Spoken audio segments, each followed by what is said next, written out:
In the past, my parents used to let me watch TV till I fell asleep, even on the weekends when I was very small. However, I truly like these weekends around Halloween, and I would stay up longer than anyone else simply because I could. That is to say, on October 30th, I was practically sleeping on the couch when I heard something moving on our front porch. That noise was our old porch swing gently rocking back and forth. I was a little afraid, so I moved over to my living room's bay windows and peeked out toward the porch. An elderly woman, perhaps in her 50s, sat on my front porch swing, covered in blood, wearing nothing but a nightgown and clutching a large kitchen knife. I freaked out right away and screamed my way into my parents' room, but I was too scared to speak.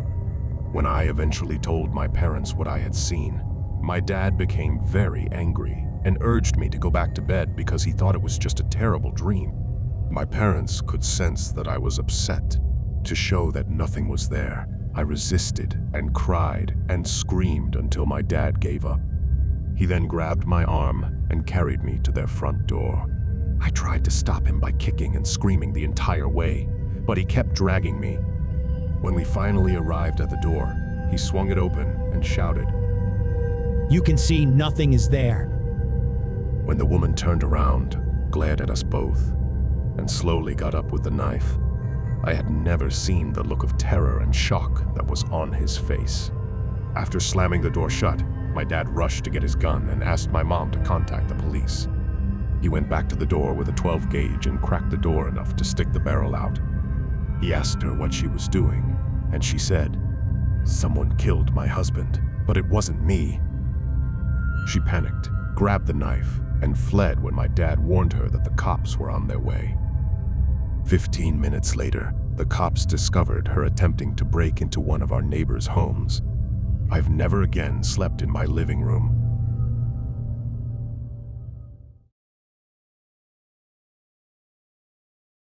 I witnessed this incident on Halloween last year. My parents had left to attend a Halloween party, so my younger brother and I were left alone at home. They had given us the duty of giving the trick-or-treaters candy. My brother and I were disappointed by this since we had planned to go trick-or-treating with a few classmates. Our parents informed us that we could have our friends over to the house to hang out instead of trick-or-treating because we were too old to do that. My brother and I were left alone at home to distribute candy after my pals turned down our invitation to come over because they still wanted to go trick-or-treating. We had a lot of visitors, and by 10, nearly all of the candy had been taken. I decided to share what was left over with my brother. A knock on the door startled us. As we were filling ourselves with candy and watching a horror movie on the couch, wondering who the hell might be knocking on our door at this late hour, I stormed off the couch. I thought it was simply some trick-or-treaters out late at night. Even if that was the case, I figured it was my parents because I had turned off the porch light and the Halloween decorations, which should have been a dead giveaway that we were out of candy or that we weren't home. Being cautious, when I peered through the peephole, I noticed a dubious-looking man standing on our front porch. It was hard to see his face because he had the hood of his black hoodie pulled over his head. I could only make out that he had dry, cracked lips and a beard as the only features on his face. This guy was obviously too old to be trick-or-treating alone. Plus, he wasn't dressed in a costume, so there was no way that he was a trick-or-treater. In addition to seeming extremely thin, his hands were jammed inside the front pocket of his hoodie. I immediately saw every warning sign regarding this guy. I was never going to open the door, no matter what. I stared through the peephole as he banged on the door once more. He was trembling a little and looked desperate for us to unlock the door. The temperature outdoors was not very low, at least not low enough to cause trembling. I felt uneasy seeing him, and I wanted to get rid of him as soon as possible. I called out to him, "Hey, we're out of candy." I noticed that a smile appeared on his face, nor was it a nice smirk. "Are you by yourself inside?"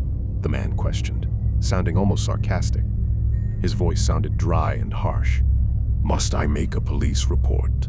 My younger brother, clutching his cell phone, questioned me in a low voice. "Sounds like you're not alone in there," the man remarked with a quiet sigh. I kept staring at him through the spy hole. He was still trembling slightly, and his hands were still firmly tucked inside his pocket. I started to wonder if he had a weapon. I made the decision to act and used my loudest voice possible to address him. I said, "Get the hell away from my house, or I'll call the police." He bared his teeth, and his smile vanished. Given the repulsively yellow color of his teeth, I assumed he was some kind of homeless lunatic. His face was filled with rage. Luckily, he didn't try to break in, most likely realizing that I wasn't playing around with him. I watched him through the peephole until I realized he was no longer on our property. I let out a sigh of relief, along with my brother, and we decided not to call the police. After this, my brother and I watched TV until our parents got home because we were feeling a little paranoid. Since the man hadn't actually attempted to hurt us, we didn't notify them about him. Looking back, I wish we had contacted the police, so perhaps we might have stopped a murder from happening. You see, the elderly woman who lived a few houses down from us was brutally murdered, and that's what we learned the next day. She was discovered, covered in blood, laying on her front doorstep by a neighbor. She had suffered many stab wounds to her neck and chest. My brother and I recognized the culprit right away, and we informed the authorities of our knowledge. Since we hadn't seen many details of his face, they weren't able to do much with the information we had provided them. They searched for the man, but were never able to apprehend him. I hold myself responsible for the death of that poor elderly woman, since I could have stopped it with a simple police call. The most unsettling aspect, in my opinion, is that he left the old lady's home empty-handed. Her door was wide open, so he could have entered and grabbed whatever he wanted, even though her house had been left undisturbed. It follows that his motivation was murder. That was all he intended to do. He had no desire for jewelry or cash. All he wanted to do was murder.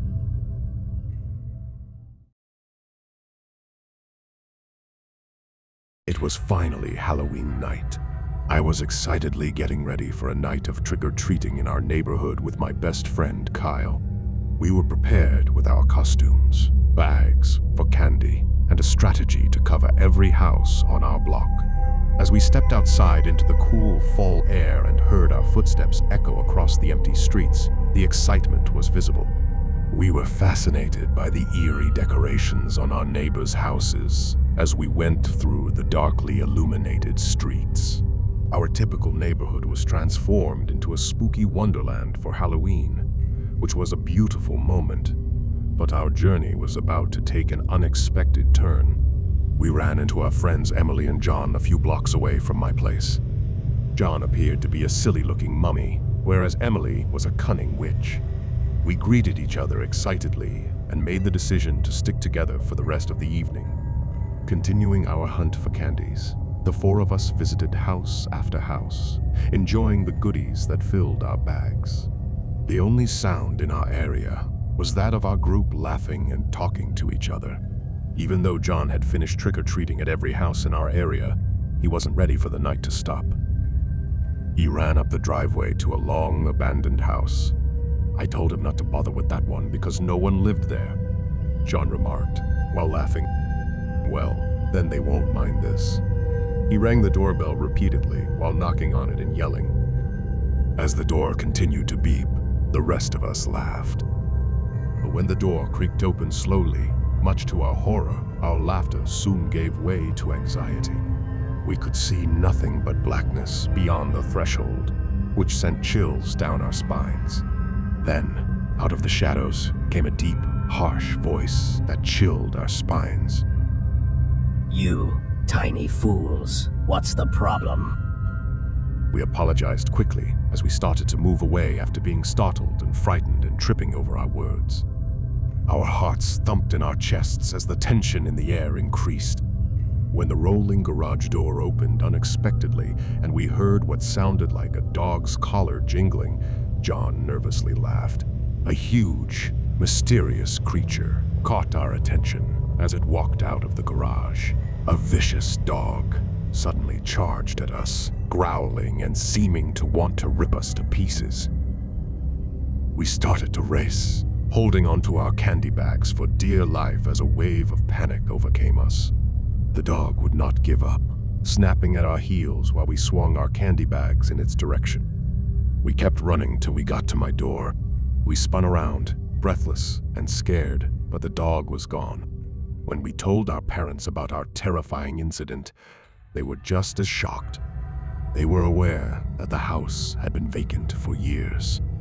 They made the decision to look into the mysterious palace, and they were as surprised by what they found as we were. The interior was completely black, and the door was ajar. Our parents called the police, who soon arrived to conduct an investigation after making the unsettling finding. The police conducted a comprehensive investigation and found evidence of human habitation in the abandoned house. But the name of the person who had lived there was still unknown. Nobody understood their identity or purpose for being there. Nobody ever left or was seen by our neighbors leaving that residence. The spooky occurrences of that Halloween night created a spooky atmosphere in our neighborhood, and the mystery mansion was the talk of the town for years to come. In the years that came next, we made sure to stay with the candy-filled, well-lit houses at Halloween, instead of going to the dark, secretive house that still lingered in our memory.